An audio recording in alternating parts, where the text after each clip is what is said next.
स्थानिक स्वराज्य संस्थांच्या निवडणुका 3 टप्प्यांमध्ये होणार असल्याची माहिती सूत्रांकडून कळतेय।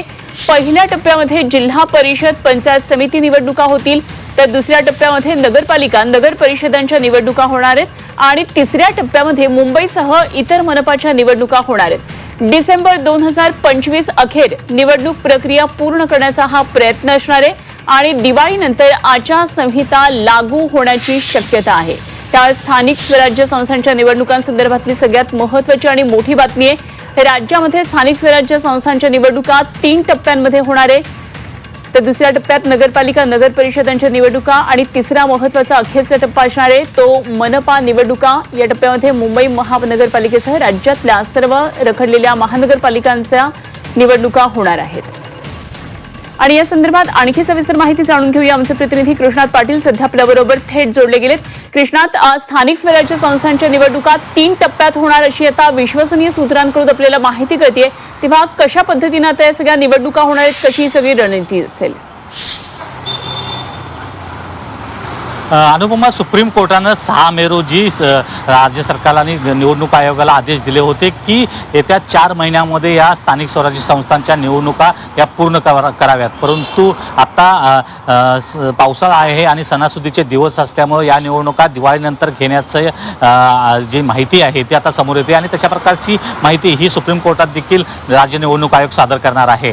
सध्याची जी माहिती मिळते त्यानुसार जवळपास 29 महापालिकाची निवडणूक बाकी आहे, त्याचबरोबर 257 नगरपालिकांची निवडणूक बाकी आहे, त्याचबरोबर 26 जिल्हा परिषदा आणि 289 पंचायत समित्या इतक्यांची निवडणुका अद्याप बाकी आहेत आणि या निवडणुका सध्या 3 टप्प्यामध्ये घेण्याचा विचार हा राज्य निवडणूक आयोग करत आहे आणि त्या दृष्टीनं प्रयत्न देखील सुरू केलेला आहे। त्या दृष्टीनं सर्व कार्यवाही जी आहे ती सुरू केलेली आहे आणि त्या संदर्भात येत्या दिवाळीनंतर या संपूर्ण निवडणुकांच्या आचारसंहिता लागू होऊ शकते। पहिल्या टप्प्यामध्ये खास करून सर्व जिल्हा परिषद आणि पंचायत समित्या यांच्या निवडणुका होऊ शकतात, दुसऱ्या टप्प्यात सर्व नगरपालिका नगर परिषदांच्या निवडणुका होऊ शकतात आणि उर्वरित डिसेंबर अखेरच्या टप्प्यामध्ये म्हणजे तिसऱ्या टप्प्यामध्ये सर्व मुंबईसह सर्व महापालिकांच्या निवडणुका घेण्याचा प्रयत्न हा राज्य निवडणूक आयोगाचा असणार आहे। अनुपमा, आपल्याला माहित आहे गेल्या जवळपास 4-5 वर्षापासून अनेक स्थानिक स्वराज्य संस्थांच्या निवडणुका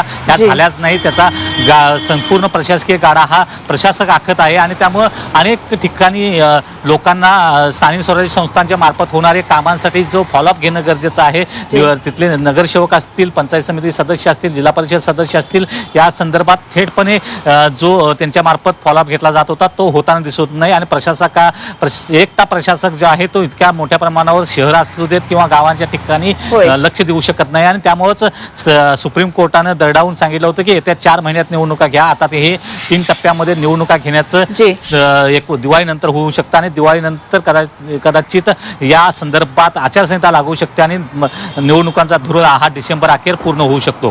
ठीक, कृष्णा, धन्यवाद दिलेल्या सगळ्या सविस्तर माहितीसाठी। खरं तर सणासुदीच्या दिवसानंतर निवडणुका होणार आहेत, त्यामुळे सर्वच राजकीय पक्ष या सणासुदीच्या दिवसाचा फायदा घेण्याचा प्रयत्न निश्चितच करतील। त्यामुळे कशी सगळी तयारी दिसते आता पुढच्या काळामध्ये बघणं तेवढंच महत्त्वाचं ठरेल। कृष्णा, धन्यवाद दिलेल्या सगळ्या सविस्तर माहितीसाठी।